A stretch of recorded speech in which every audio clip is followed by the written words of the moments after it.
Vamos nos harmonizando com o alto neste momento, agradecendo a Deus pela oportunidade do estudo e do aprendizado. E amparados e sintonizados com o plano maior, abramos o nosso coração para recebermos os ensinamentos da aula de hoje, a fim de aplicá-los em nós mesmos. Que assim seja, graças a Deus.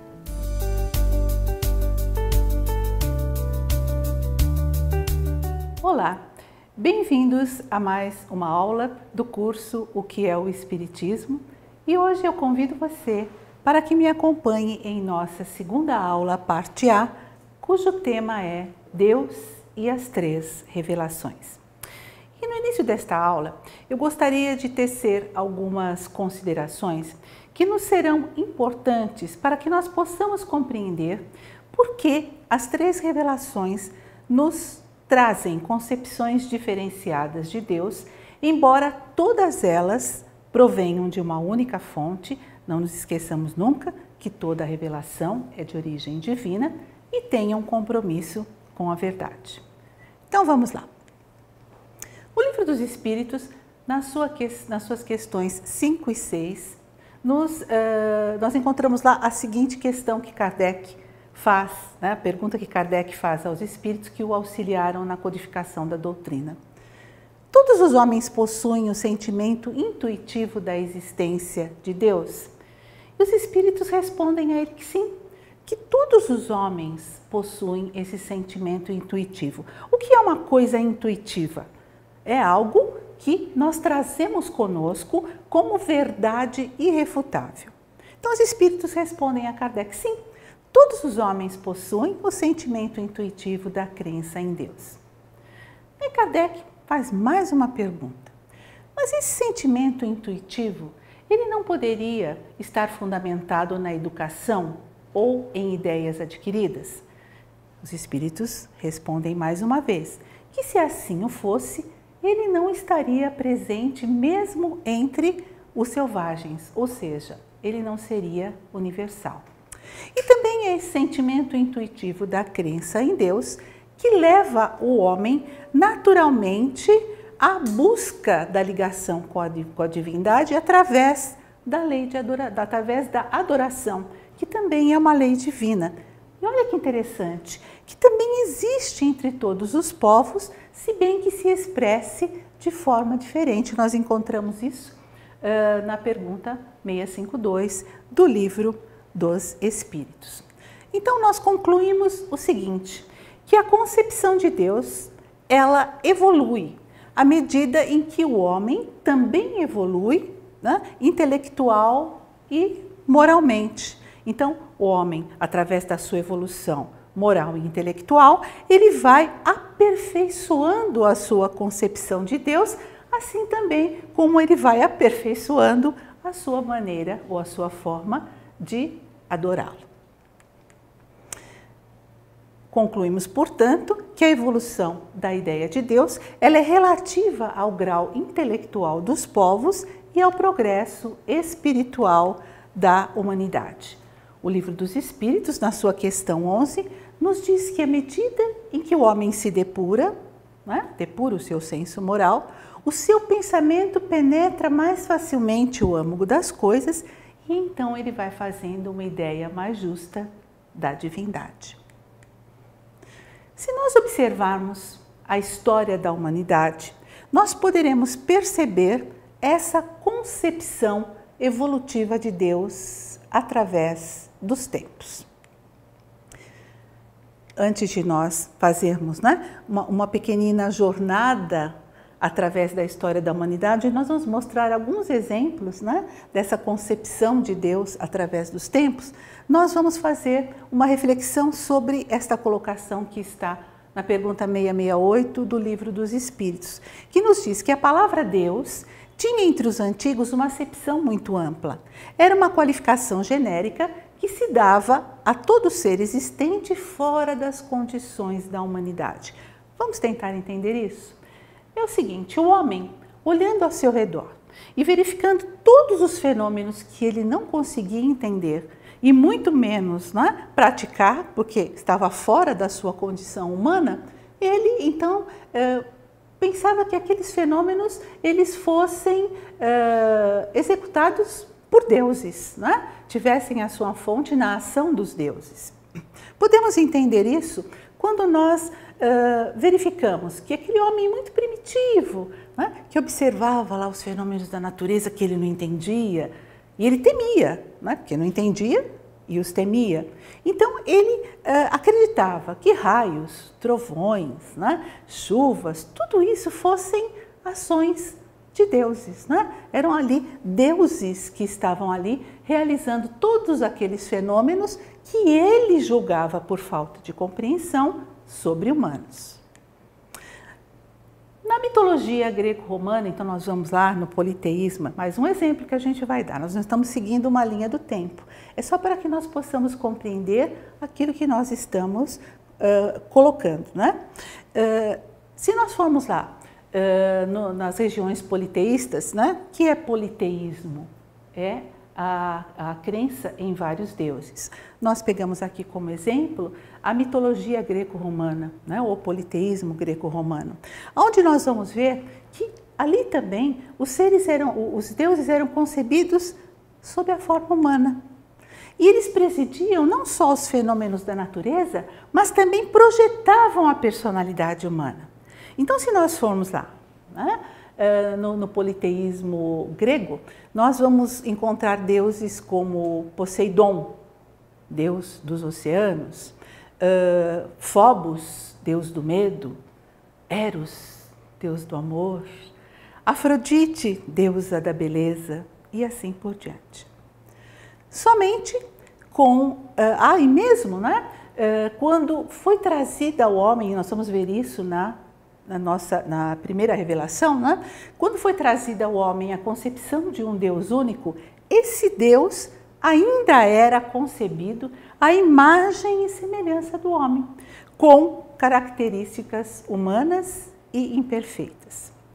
Somente com o advento da doutrina espírita, no século XIX, cujo marco inicial é a publicação do Livro dos Espíritos, em 18 de abril de 1857, nós vamos ter ou receber uma concepção de Deus totalmente desvinculada de qualquer característica humana.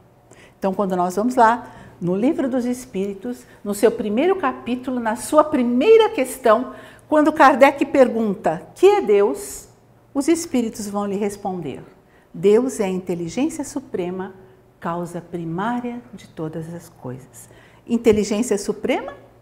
Nada supera a inteligência divina.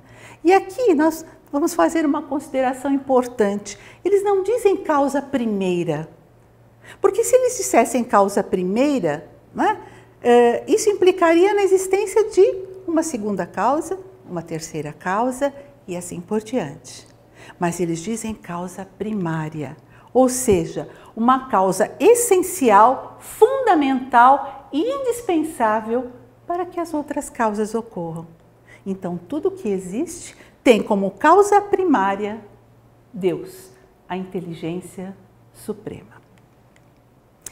Quando nós dizemos que nós acreditamos em Deus, nós o fazemos normalmente baseados, né, ou na intuição, ou na evidência material dos fatos, ou na revelação. Na intuição, né, que tem como fundamento o sentimento. Lembram-se quando nós falamos lá no início da nossa aula que todo homem possui, né, a intuição da crença de Deus? A doutrina espírita, quando ela nos coloca no Livro dos Espíritos as provas da existência de Deus, ela se baseia na razão, ou seja, na evidência material dos fatos. E também nós temos a revelação, que nós vamos ver depois, fundamentada na crença religiosa. Então, a doutrina espírita, que se baseia para provar a existência de Deus através da razão, ela se fundamenta onde? Na evidência material dos fatos. E fundamentada em duas premissas principais. A de que não há efeito sem causa E então os espíritos nos pedem para que nós procuremos a causa de tudo que não é obra do homem, né? E eles nos dizem, procure a causa e a vossa razão vos responderá. E a segunda premissa é a seguinte, a de que pela obra se conhece o autor. Então, eles nos convidam, né, a observar a natureza, o universo, aonde tudo é regido por leis perfeitas, leis harmônicas, todas elas visando uma finalidade útil. Nós falamos lá de 3 fundamentos, o terceiro é a revelação. A revelação fundamentada na fé religiosa. Mas antes que nós falemos da revelação, vamos entender o que significa revelação. Revelação, né? A palavra revelar vem do latim, que significa sair de sob o véu, dar a conhecer uma coisa secreta ou desconhecida. Quando nós falamos em revelação religiosa, nós estamos falando das verdades espirituais que o homem não tem condições de acessar pela sua inteligência ou pela sua sensibilidade espiritual, mas que são verdades necessárias para o progresso humano. Então, o que acontece, né? Deus, então, revela através dos seus emissários, profetas, médiuns, essas verdades que são necessárias para a evolução do homem. Deus revelou ao homem as suas leis paulatinamente e a humanidade reconhece como sendo 3 as revelações que chegaram ao homem, trazendo-nos então a revelação das leis divinas. Essas revelações foram sempre adequadas ao grau de evolução do povo ao qual ela se destinava, à época e ao local também, né? Ao qual essa revelação deveria ser dirigida. Nós temos como 3 revelações, né? A doutrina espírita assim nos informa. Nós temos a primeira revelação, personificada em Moisés, a segunda revelação, personificada em Jesus, e a terceira, nós temos a doutrina espírita. A primeira revelação, né, nos foi trazida por Moisés, mais ou menos a 1300 a.C., tinha como caráter principal a justiça divina. Moisés trouxe-nos a concepção de um Deus único. Recebeu de Deus os 10 mandamentos, um código de conduta moral adaptado ou capaz de impressionar o povo daquela época, que ainda tinha, né, uma noção de justiça muito rudimentar e um senso moral pouco desenvolvido. Então, como foi, né, como era o Deus que Moisés nos apresentou? Então, era um Deus todo-poderoso, um Deus Senhor dos exércitos, né? Um Deus que julgava, um Deus que punia, um Deus que não tinha misericórdia, né? Um Deus que, na verdade, ele representava, né? Projetava em si todas as características do povo da época. Somente um Deus apresentado dessa forma poderia ser entendido e aceito por um povo que, da condição evolutiva na época de Moisés, né? A segunda revelação nos foi trazida por Jesus. Jesus, né, que, segundo o Livro dos Espíritos nos informa, é o espírito mais perfeito que já esteve entre nós, governador espiritual do planeta Terra, segundo nos informa Emmanuel em A Caminho da Luz, e que já diz o seguinte: não vim destruir a lei, mas dar-lhe cumprimento, deixando claro, né, que ele não veio, em momento algum, contradizer a lei mosaica, mas sim desenvolvê-la e adaptá-la à compreensão do homem da época. O caráter principal da segunda revelação, o amor. Jesus veio nos mostrar que apenas através do amor o homem pode redimir-se. Veio nos mostrar que o amor é o único caminho que nós devemos trilhar para que nós possamos alcançar essa perfeição relativa que todos nós alcançaremos um dia. E um amor que ele não só, sobre o qual ele não somente falou, mas acima de tudo ele exemplificou através da tolerância, da paciência, do perdão. Ele auxiliava a todos que necessitavam dele da mesma maneira. Então Jesus veio nos revelar a importância do amor para a redenção da humanidade.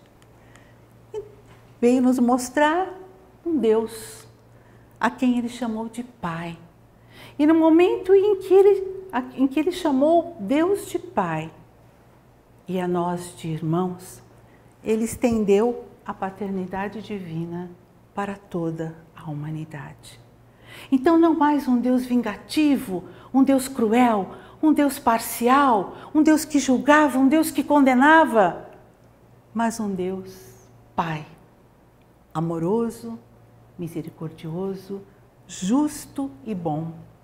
Não mais um juiz implacável, mas aquele que concede a cada um segundo as suas obras. Um ser superior, sem as paixões humanas. Aí nós chegamos à terceira revelação, a doutrina espírita, cujo caráter principal é a verdade que consola. A doutrina espírita, então, resgata o cristianismo em toda a sua pureza, relembra, esclarece e desenvolve tudo aquilo que Jesus não pôde dizer a seu tempo, porque não seria compreendido. E mais uma vez, adaptou todos esses ensinamentos ao grau de adiantamento do homem da época. Quando nós falamos que a doutrina espírita é a verdade consoladora, nós nos questionamos por quê? Porque ela nos mostra quem somos, de onde viemos. Ela nos afirma que somos todos espíritos imortais. Tivemos um começo, não teremos fim, e que todos temos como destinação, como já foi dito, alcançarmos a perfeição relativa. E dizemos relativa porque essa perfeição ela diz respeito à criatura, porque só Deus é absolutamente perfeito. E ela mostra principalmente qual é a nossa destinação, qual é a finalidade das nossas vidas. Por que estamos aqui? Estamos aqui para que possamos, através das experiências que a vida material nos fornece, possamos crescer intelectual e moralmente. E nos mostra principalmente aí o grande consolo que a doutrina espírita nos traz, a causa dos nossos sofrimentos, mostrando-nos que os nossos sofrimentos, eles não decorrem de castigos divinos, mas nós sofremos toda vez que, por escolha nossa, nós nos afastamos das leis de amor, criadas por Deus para que pudéssemos nos conduzir em nossas jornadas evolutivas. Nos afastamos delas e sofremos. E como é o Deus que a doutrina espírita nos traz? A inteligência suprema, causa primária de todas as coisas. Um Deus que se revela através de suas leis perfeitas e imutáveis. A primeira revelação, ela foi personificada em Moisés e tinha um caráter regional. A segunda revelação, personificada em Jesus, também com um caráter regional. Já a terceira revelação, a doutrina espírita, tem um caráter coletivo, fruto da manifestação de vários espíritos. Isso porque, isso nós encontramos lá no Evangelho segundo o Espiritismo, na sua introdução, item 2, que Deus quis que a verdade, o que as verdades que a doutrina espírita nos traria, elas fossem levadas a todos sem exceção e de uma forma mais rápida. Portanto, esse caráter coletivo e diferenciado das outras duas revelações. Aí nós nos perguntamos, nós podemos conhecer a natureza íntima de Deus? E os Espíritos nos dizem, né, que somente quando nós atingirmos a perfeição, nós poderemos perceber Deus em todo o seu esplendor. E olha que maravilha! Essa passagem do Livro dos Espíritos nos remete àquela frase de Jesus, quando ele diz, eu e o Pai somos um. Então, todos nós um dia, nós, através, né, do alcance dessa perfeição relativa a que todos nos destinamos, nós poderemos perceber Deus, sentir Deus em nós, em todo o seu esplendor e em toda a sua grandeza.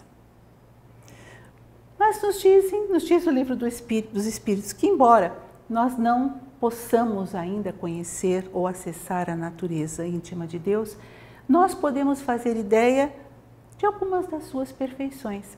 Perfeições essas, segundo nos diz o Livro dos Espíritos, elas devem estar em grau infinito. E se assim não fosse, Deus não seria Deus.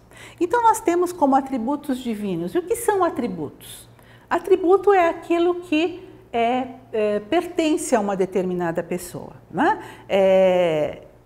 Os atributos, eles são próprios de um determinado indivíduo. Então, os atributos de Deus, né, segundo a doutrina espírita nos coloca, Deus é onipotente, eterno, imaterial, único e imutável. E soberanamente justo e bom.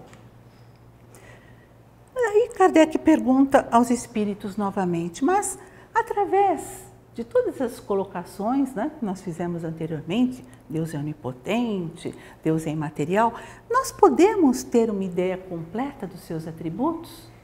Os espíritos respondem que do nosso ponto de vista, sim. Porque nós ainda não podemos conceber uma inteligência acima de todas as inteligências, né? E a nossa linguagem, né, que é ainda restrita às nossas ideias e sensações, não tem condições de exprimir muitas vezes aquilo que eles querem nos dizer. No final deste capítulo sobre Deus, né, primeiro capítulo do Livro dos Espíritos, os Espíritos nos dão dois grandes conselhos. Isso na questão de número 14, que encerra o capítulo. Eles nos dizem o seguinte, que o que nós temos por hora, né, de ter como essencial e certo em nossas vidas é a crença de que Deus existe. E eles dizem, olha, disso vocês não podem duvidar. E dizem ainda, crede-me, não vades além, porque senão vocês vão entrar em um labirinto do qual vocês não vão conseguir sair. E um outro conselho, né, que ao invés de nós ficarmos ali tentando acessar informações a respeito de Deus, que nós ainda não temos condições evolutivas de entender, ele diz, ó, vamos estudar as nossas próprias imperfeições, que é mais útil do que tentar penetrar o impenetrável. Mas vejamos bem, penetrar o impenetrável agora, na nossa atual condição evolutiva, porque o Livro dos Espíritos nos diz que, não é, o véu se ergue na medida em que o espírito se depura. Então, na medida em que nós vamos evoluindo e nos depuramos espiritualmente, nós vamos acessando, né, determinadas informações que atualmente ainda nos são interditas. O que nos resta por hora é a urgência de fazer com que Deus exista dentro dos nossos corações. E vamos pensar um pouco.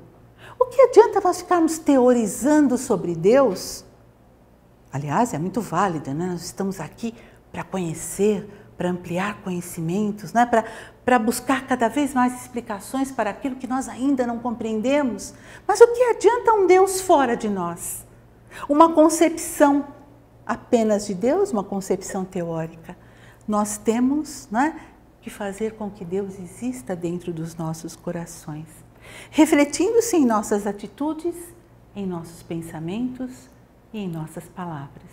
E aqui eles nos estão convidando a nossa tão conhecida reforma íntima, né? Sem a qual nós realmente não conseguiremos evoluir em moral para que nós possamos encontrar a felicidade que nós tanto procuramos. Nós dizemos tanto às vezes, eu sou infeliz, né? Esse mundo não me traz felicidade.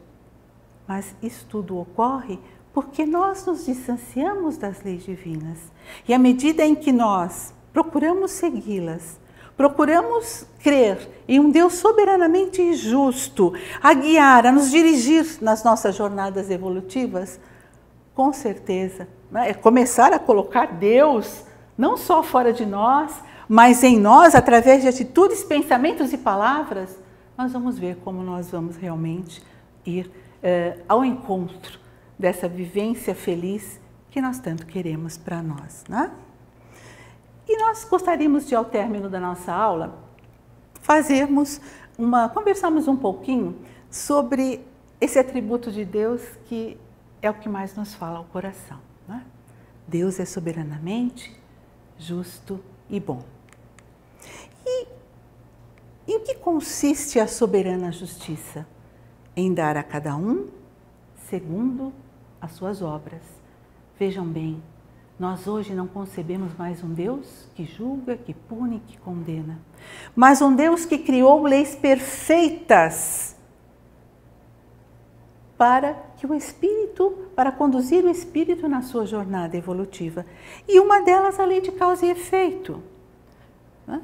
Que faz com que nós busquemos a responsabilidade pessoal pelas nossas escolhas, mostrando-nos que tudo aquilo que nós escolhemos gera uma consequência, que nós teremos que inevitavelmente enfrentar dentro desta reencarnação ainda ou em próximas reencarnações. Em que consiste sua soberana justiça? E aqui nós vamos vamos meditar um pouquinho, vamos refletir um pouquinho sobre essas colocações. Será que Deus pune? Deus castiga? Deus condena? Esse era o Deus, a concepção de Deus necessária ao homem com entendimento na época de Moisés. Hoje nós já sabemos que Deus não pune, não castiga, não condena. Ele dá sempre uma nova oportunidade, que nos vem através das várias reencarnações a que estamos submetidos, quando nós temos a grande oportunidade de nos reconciliarmos com as leis divinas que nós desprezamos em encarnações passadas e também reconciliarmos-nos com os nossos desafetos, aprendendo a amar. Nós gostaríamos de deixar aqui, como fixação do nosso aprendizado, 3 questões. Gostaríamos que você, que está me ouvindo neste momento, tentasse respondê-las. E caso não consiga, volte lá para o início da nossa aula, ouça outra vez, que com certeza você vai conseguir responder a todas essas questões. Deixamos também uma bibliografia, que foi usada na nossa aula, para que nós possamos consultar posteriormente ou ainda ampliar os nossos conhecimentos. E como reflexão final, nós gostaríamos de trazer a você que me ouve essa frase: somos todos filhos de Deus que estamos através de caminhos diferentes, voltando para casa.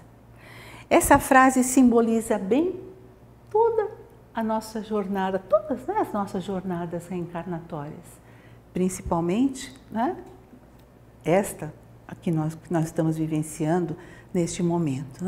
Então nós estamos aqui, espíritos encarnados no mundo material, para que através dos desafios da vida, das experiências que nos são, pelas quais nós tenhamos que passar, nós possamos evoluir. E nós estamos todos a caminho de casa, porque um dia nós partiremos daqui, nós desencarnaremos e voltaremos à nossa verdadeira pátria, que é a pátria espiritual. E nós gostaríamos de deixar aqui a seguinte reflexão, que embora né, o caminho que nós estejamos trilhando nesta atual reencarnação, seja um caminho difícil, seja repleto ele de desafios, traga-nos alguns sofrimentos, e isso é natural, né? Que nós nunca nos sintamos desamparados por Deus. Deus, através das suas leis, como nós já dissemos, nos deixou o roteiro certo, o roteiro seguro, o roteiro que Jesus nos trouxe através da vivência do amor, para que nós pudéssemos nos conduzir com serenidade, com equilíbrio, nessa nossa jornada evolutiva e em todas as outras que virão. E jamais nos esqueçamos que o seu amor também se faz presente em nossas vidas. Basta que nós abramos para Ele, para Deus, né, os nossos corações e deixemos que Ele atue em nós, atue sobre os nossos desafios da vida e, confiantes, nós sigamos em frente, na certeza de que somos espíritos imortais, criaturas divinas, em aprendizado ainda, né? Mas que com certeza nós, tendo, né, as leis divinas como guia e o amor de Jesus em nossas vidas, conseguiremos sair deste grande desafio que se chama vida com sucesso e com paz em nossos corações. E aqui então nós deixamos o nosso abraço, agradecendo a você que teve a paciência e o carinho de me ouvir, aguardando você em uma próxima oportunidade.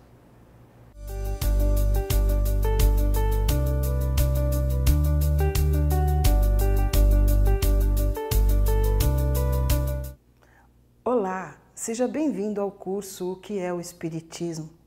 A aula de hoje, o maior mandamento, ensinamento de Jesus, que está em Mateus, capítulo 22, versículos 34 a 40.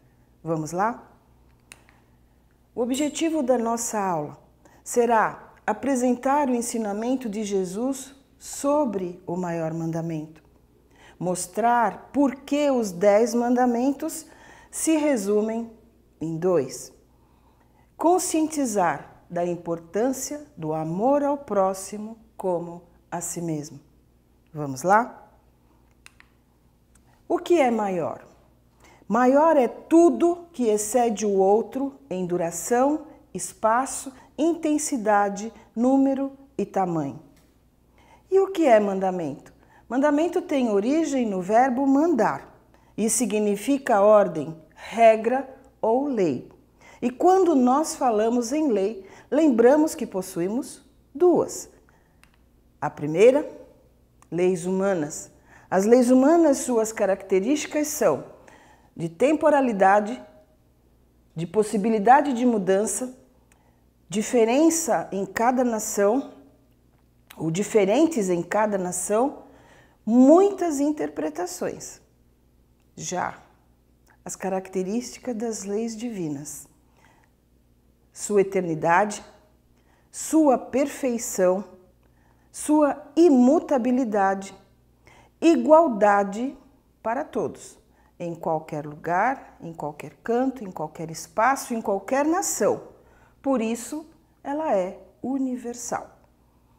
Também está inscrita na consciência da criatura desde o momento da sua criação.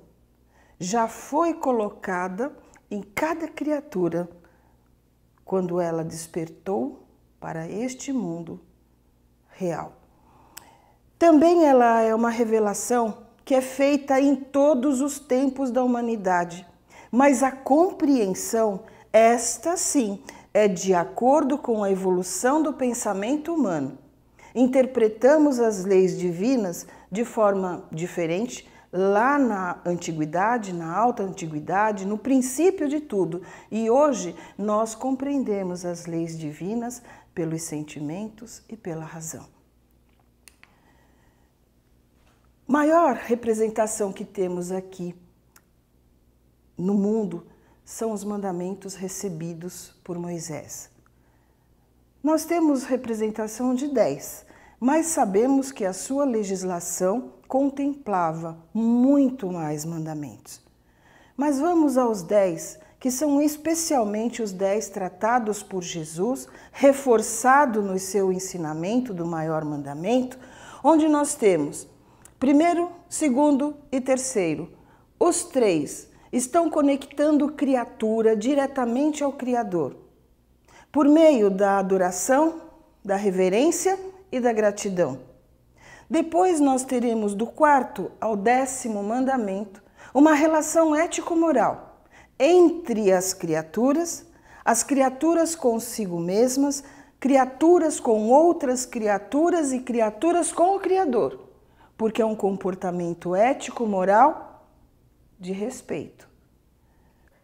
Vamos conhecer o ensinamento de Jesus sobre o maior mandamento? Os fariseus, sabendo que Jesus fizera calar os saduceus, as 2 seitas que se antagonizavam, se reuniram em conselho.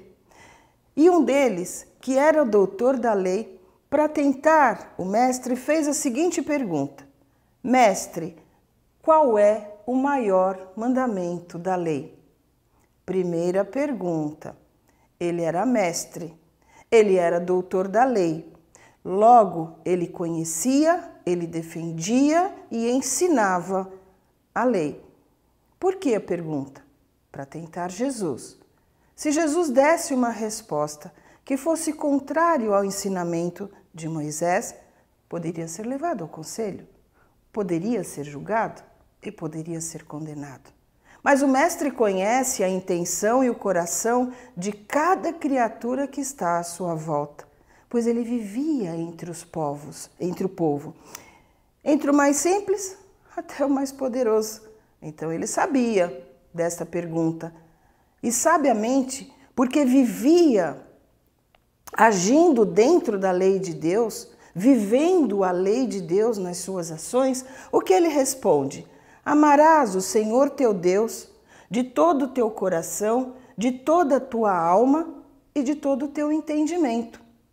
Este é o maior e o primeiro mandamento. E o segundo, semelhante ao primeiro, que é: amarás o teu próximo como a ti mesmo. Estes 2 mandamentos contêm toda a lei e os profetas. Ou seja, não tem dúvida, o mestre não veio destruir absolutamente nada do que Moisés ensinou ou do que os profetas deixaram como ensinamento. E Jesus está afirmando que nós precisamos amar o nosso Deus de todo do nosso coração, ou seja, de todo o nosso sentimento, a ponto de ter este sentimento sublimado nas nossas ações. Por meio do quê? Da compreensão e por meio da vivência neste mundo, compreendendo pela nossa alma e pelo nosso entendimento a necessidade de respeitar, de viver a sua lei. O segundo, quando ele nos diz que é para amar ao próximo como a ti mesmo, é muito simples. O que é que nós desejamos para nós? Nós não desejamos o bem-estar? Nós não desejamos a tranquilidade, a serenidade, a paz na nossa alma? Nós não desejamos ser perdoados, compreendidos, tolerados? Então, se nós temos essa necessidade e buscamos isso para nós, precisamos aprender a desejar isso para as outras pessoas também. E todos os mandamentos, Jesus resume exatamente desta forma: amar a Deus sobre todas as coisas, respeitando, vivenciando as suas leis, adorando, reverenciando e gratidão. E ao próximo, cumprindo exatamente os 2 mandamentos que Jesus resume toda a lei e os profetas. Por que Jesus coloca a síntese no amor como medida das nossas relações? Por que Jesus orienta que nós precisamos aprender a amar? Por que Jesus está trazendo esta necessidade de colocarmos o amor nas nossas relações? O Mestre está dizendo, primeiro, que nós precisamos aprender a nos amar. E como é que nós aprendemos a nos amar? Existe algum escrito? Existe algum manual de aprendizado? Existe alguma orientação maior que seja catalogado? Como é que se faz para vivenciar o amor? O nosso Mestre nos disse. Hoje nós temos alguns indícios para caminhar na construção deste amor. Por quê? O amor a si mesmo é uma construção íntima, é uma construção interior, é um processo de evolução, onde nós, no começo, podemos gostar de coisas, gostar de pessoas, gostar de situações. Mas quando nós aprendemos a amar, nós teremos a certeza e a divisão que nós amamos pessoas, coisas nós gostamos. E isso é construção diária. De que forma? Alguns indícios, porque não se fecha aqui. Nós estamos aqui trazendo algumas possibilidades. Aceitação. Como é que nós somos? Nos aceitamos como somos, nosso corpo físico, nossas emoções, nosso pensamento. Como é que nós nos aceitamos? Estamos sofrendo por algo que não temos ou por algo que temos em excesso? Como é que está este sentimento em relação a si próprio? Pacientes conosco, respeitar os nossos limites, respeitar os limites e o tempo para conseguir ou atingir metas. Não colocar pensamentos antecipados na nossa mente, trazendo sofrimento antecipado antes da realização. Também precisamos aceitar e saber que nós não somos perfeitos, mas que nós podemos e devemos, precisamos aprender, melhorar sempre para termos uma vida melhor. Também que nós precisamos aprender a perdoar as nossas fraquezas e as nossas falhas. Quantas vezes passamos a nossa vida inteira trazendo sentimentos de mágoa, de rancor, de tristeza em relação a algo que aconteceu há tanto tempo. Sabe o que acontece? Adoecemos o corpo e adoecemos. Adoecemos a nossa alma e adoecemos o nosso corpo. Precisa disso? Lógico que não. Também a nossa autoestima. Essa precisa ser sempre bem elevada, porque a autoestima é como você está se enxergando, como eu me enxergo. Preciso me enxergar sempre bem, sempre motivada à realização, à superação. As dificuldades irão surgir? Sim, mas nós precisamos sempre estar na posição de errou, falhou, recomeça. E isso precisa estar com a autoestima muito elevada, porque senão nós nos deixamos abater. Quais as palavras que usamos para nos definir? Precisam ser palavras sempre muito positivas.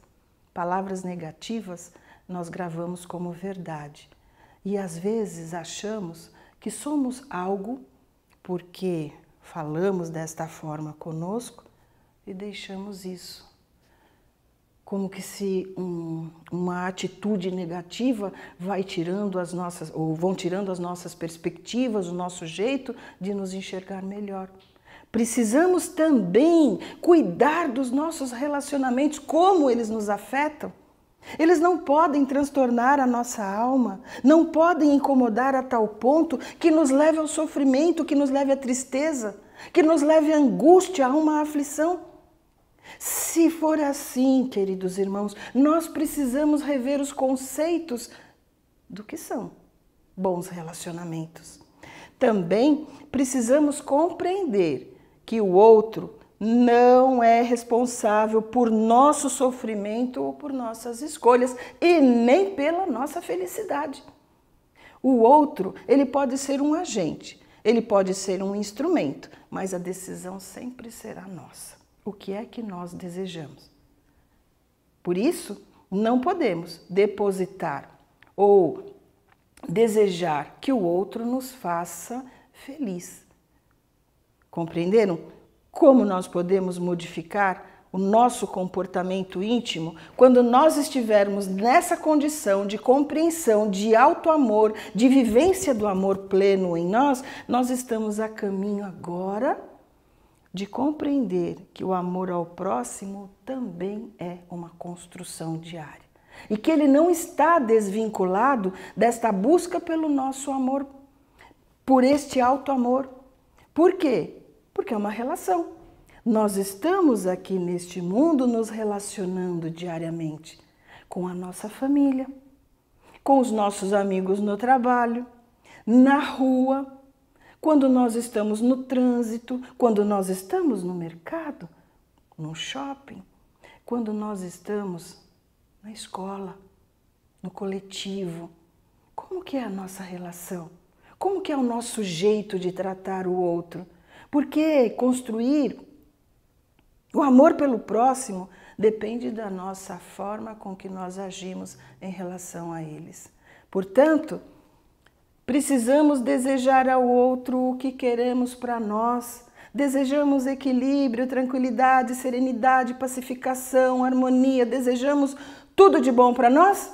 Precisamos desejar ao outro também. Reconhecer que da mesma forma que somos ou temos as nossas limitações, desejos, vontade, que nós queremos que nos aceitem, perdão, sentimento, carência, tudo isso o outro também precisa ter o reconhecimento e nós precisamos tratá-lo como gostaríamos que nos tratassem. Sermos indulgentes e tolerantes, cada vez mais necessário neste mundo onde nós estamos vivendo numa diversidade gigantesca.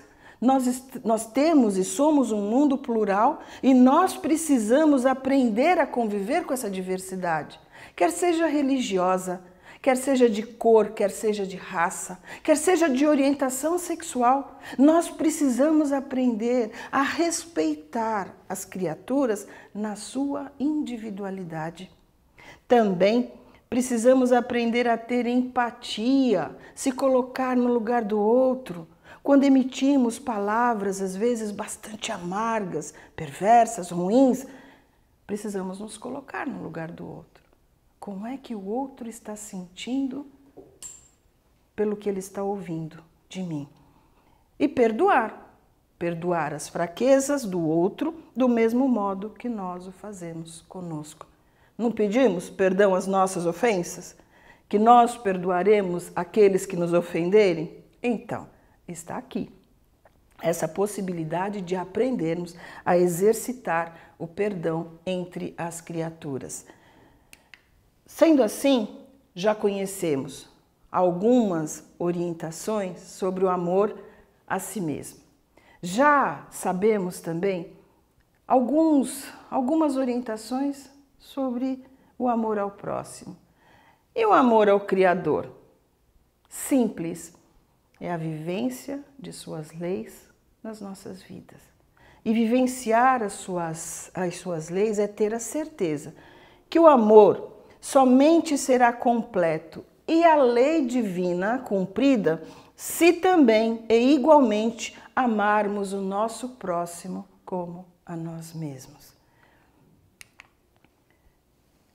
E aí perguntamos, qual é o melhor caminho para essa evolução? Porque estamos aqui com esse objetivo. Somos espíritos encarnados, trouxemos na nossa bagagem um planejamento reencarnatório. Nesse planejamento reencarnatório estavam ali situações, circunstâncias, pessoas com as quais nós ou passaríamos ou conviveríamos. Não lembramos, para que nós, nessa não lembrança, reeditássemos nestas relações a busca pela vivência do amor. Amar com Jesus e em Jesus, este é o caminho para a nossa evolução. Amar com Jesus é compreender os seus ensinamentos. Compreendemos? Aceitamos? Agora nós precisamos praticar. De que jeito? A lei de Deus, que ele resume em 2 mandamentos. Vivenciar os seus ensinamentos fazendo da caridade o caminho para a nossa transformação moral. Por quê? Caridade vem de caritas, alto valor, alto apreço, ou seja, nós reconhecemos no outro o valor que ele tem. E nós faremos ou daremos o nosso melhor para que essa criatura seja acolhida, seja amparada, seja ouvida. Receba de nós o nosso melhor, da mesma forma como Cristo fez conosco, não selecionando pessoas em absoluto, para quem ele daria um sorriso, uma orientação, um abraço, um ensino. Por isso, viver na caridade com Jesus é uma necessidade nossa, porque amar com Jesus é vivência na caridade e expressa o dever de cada criatura.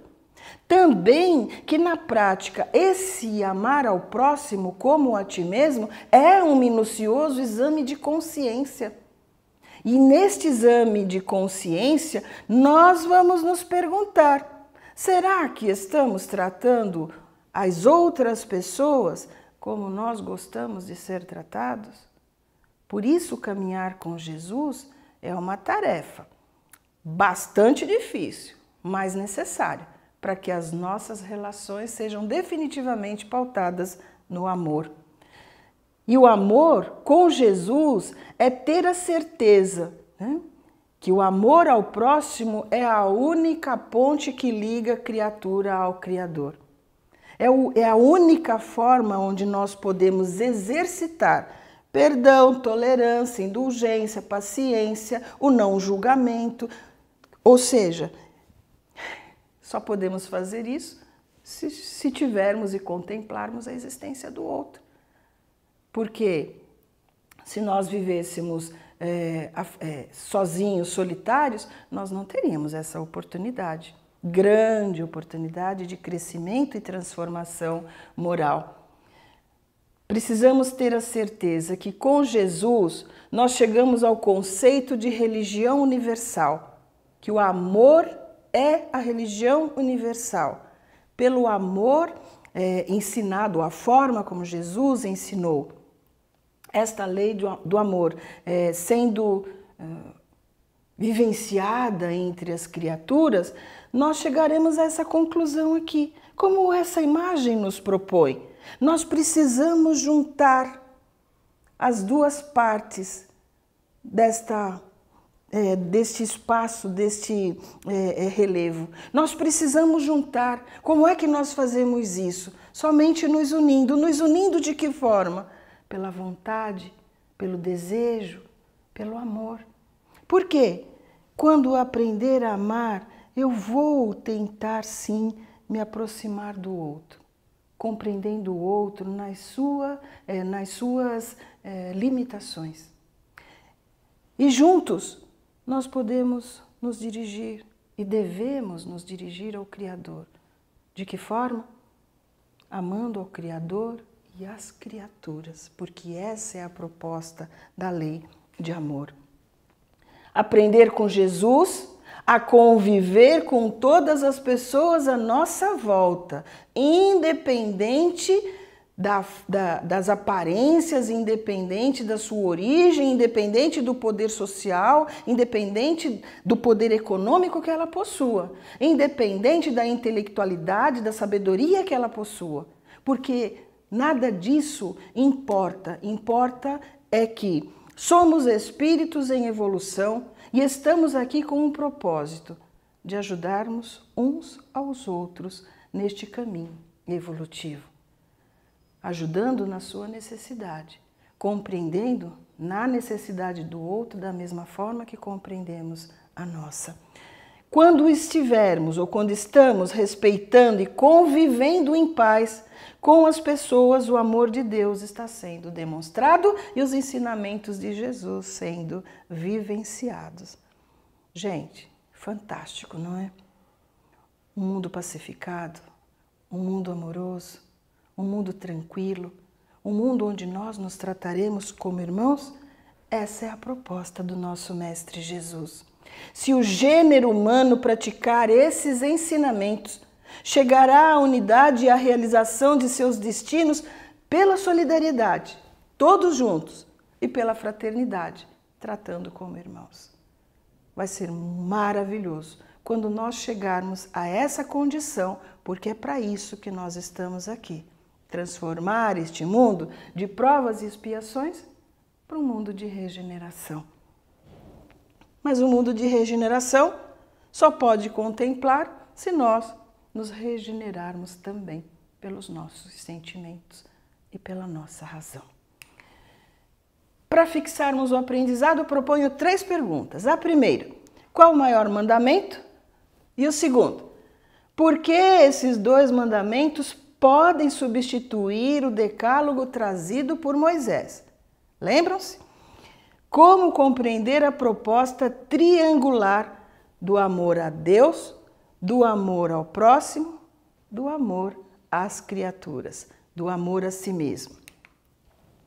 E uma bibliografia para você consultar posteriormente, para acrescentar, para ratificar os seus aprendizados. E também, lembremos que o amor não prende, liberta. Ame porque isso faz bem a você, não por esperar algo em troca. Criar expectativas demais pode gerar decepções. Quem ama de verdade, sem apego, sem cobranças, conquista o carinho verdadeiro das pessoas. Mensagem escrita por Chico Xavier, quando esteve aqui conosco, e que simboliza, com certeza, o amor do nosso querido mestre ao nosso mestre maior, Jesus. Chico, entre nós, foi o que mais exemplificou o nosso mestre Jesus. E para encerrar, lembremos, o amor não pode ser somente uma palavra. O amor não pode ser somente aparência.